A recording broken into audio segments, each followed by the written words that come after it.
My name is Lena. I am 12 years old. I live on the 5th floor of a tall gray building. There are 20 apartments, but it often feels like one long silence. People move fast here. Doors close quickly. Neighbors nod but do not speak. The walls are thin, but hearts are far apart. Every morning, I sit by my window. I watch the laundry dance between buildings. I count the pigeons on the roof across the street. I listen to the wind hum between wires. When I was little, my grandmother lived with us. She told stories about birds that carried dreams. She said, "If you make a paper bird and whisper a wish, the sky will listen." I laughed then, but after she passed away, the house became quieter. Sometimes I missed even the sound of her coughing. One rainy afternoon, I was bored. The internet was down. The television made only gray snow. I found an old book of origami my grandmother had given me. The cover was blue. Inside were creased pages and her tiny handwriting. Fold slowly. Breathe between steps. I tore a page from my school notebook. I folded it, corner to corner, then wing to wing. At first, it looked like a triangle that forgot what it wanted to be. Then, slowly, it became a bird. I drew small eyes on it. I wrote my wish on one wing. I want to see my grandmother in a dream. I placed the paper bird on my windowsill. The rain tapped softly behind it. For a long time, nothing happened. Then a small breeze came through the crack in the window. The bird trembled. Its wing lifted just a little. It felt like a hello. The next morning, the sky was clear. The paper bird was still there, but the wing had curled slightly. I smiled. I decided to make another one. This time, I used yellow paper from an old magazine. I wrote, "I hope Mama smiles today." I hung it by a thread from the window handle. When the wind blew, it turned slowly. It looked alive. When my mother came home from work, tired and quiet, she saw it and said, "What is this little bird?" I said, "It's a wish." She touched it gently. "Then let's wish for a calm night," she said. That was the first time she smiled that week. The next day, I made 3 more. One for my mother, one for my friend who moved away, one for the neighbor's baby who cried every night. I hung them all near the window. The air looked lighter with them there. That night, a knock came at the door. It was our upstairs neighbor, Mr. Omar. He said, "Your birds are beautiful.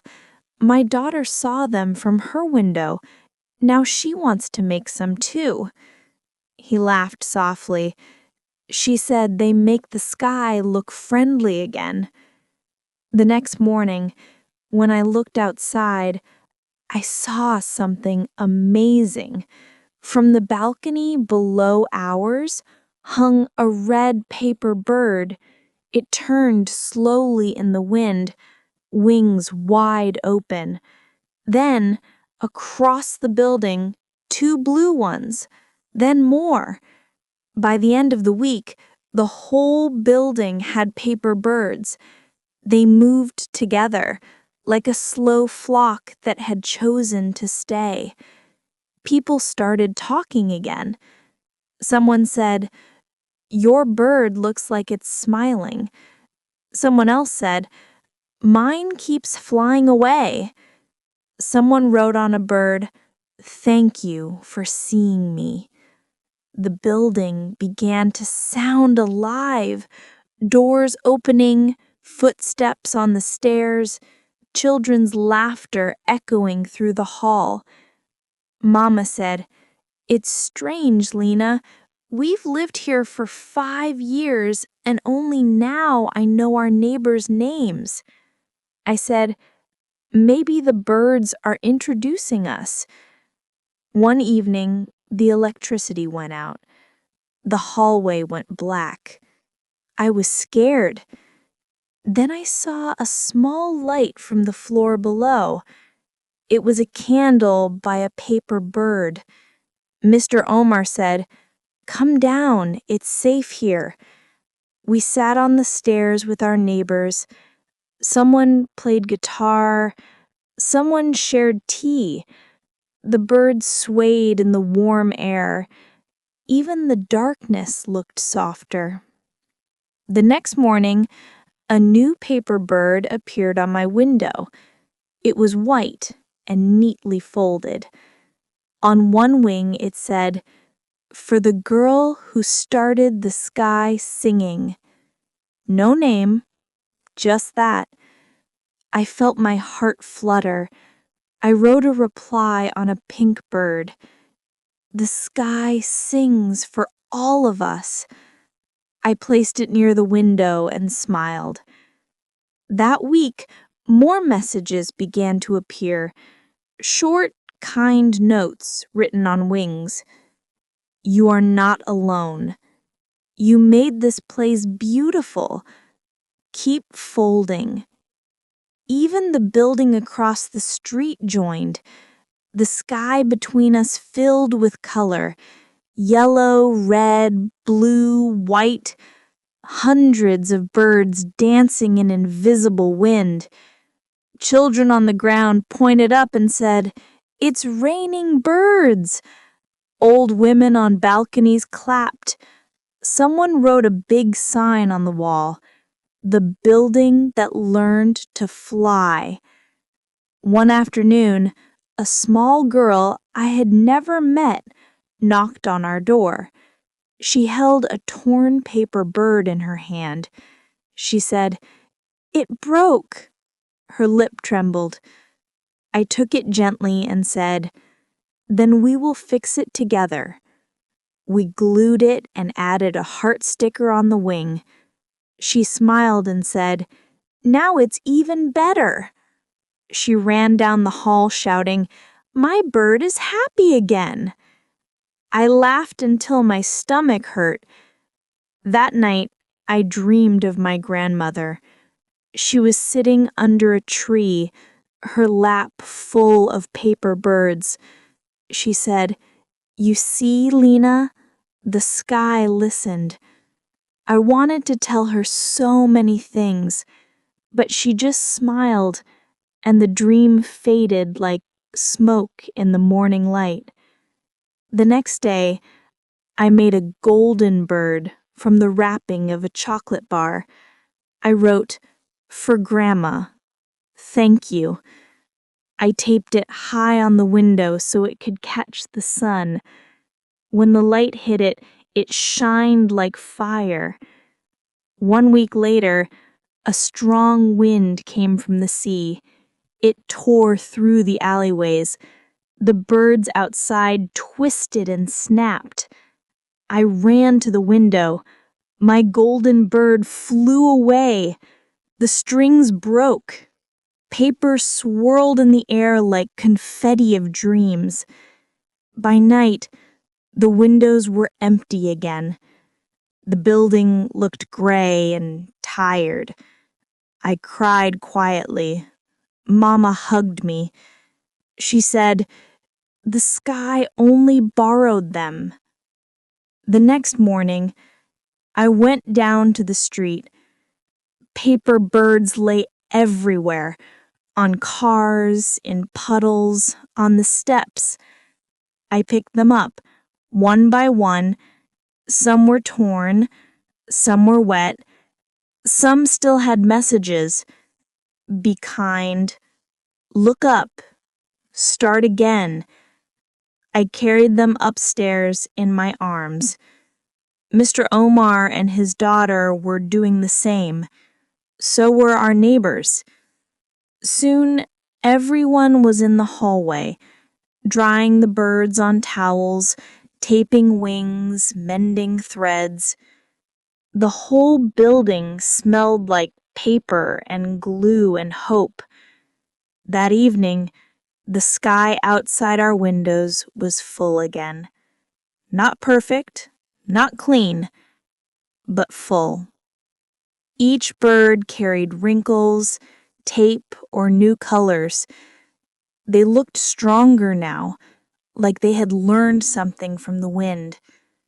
That night, Mama said, "Lena, do you know what I wished for?" I said, "What?" She said, "I wished that I could believe in people again." She smiled. "I think your birds made that wish come true." Soon, other buildings joined. The neighborhood became bright with paper wings. People said, "This started with a girl in the gray building." I blushed when I heard it, but I also felt proud, not because everyone knew, but because everyone cared. A few months later, a journalist came with a camera. She said, "Tell me how this began." I said, "It began with a rainy afternoon and one wish." She asked, "What was the wish?" I said, "To see my grandmother again." She said, "Did it come true?" I smiled. "In a way, yes." She taught me that paper can hold a sky. The story spread online. People from other cities sent pictures of their own paper birds. Schools made projects. Hospitals hung them by windows. Even faraway places wrote messages in many languages. Peace. Together. Hope has wings. Our mailbox began to fill with envelopes. Inside were folded birds, some from children, some from old men. One letter said, "Dear Lena, I made my first paper bird today. I am 83 years old. Thank you for reminding me to look up." I kept all the letters in a shoebox. I called it my sky in a box. Sometimes, on quiet evenings, I still sit by the window and fold. The city hums outside, cars, laughter, sirens, songs. But I have learned something. Noise is not the opposite of peace. Emptiness is. And my window will never be empty again. Now, every new person who moves into our building receives a welcome gift. One paper bird and one blank page. On the page, we write, "Fold your wish. Hang it high. The sky is listening." When I look out now, I see hundreds of paper birds moving in the wind. They remind me that beauty doesn't need wings of feather. Sometimes it just needs a hand willing to fold and a heart willing to hope. This is my story. It is not loud, it is not grand, but it is true. It is about paper. It is about wind. It is about how small wishes can grow. And if you ever see a little paper bird outside your window, don't throw it away. It might be carrying someone's dream, maybe even yours. If you enjoyed this lesson, click here for another learning video.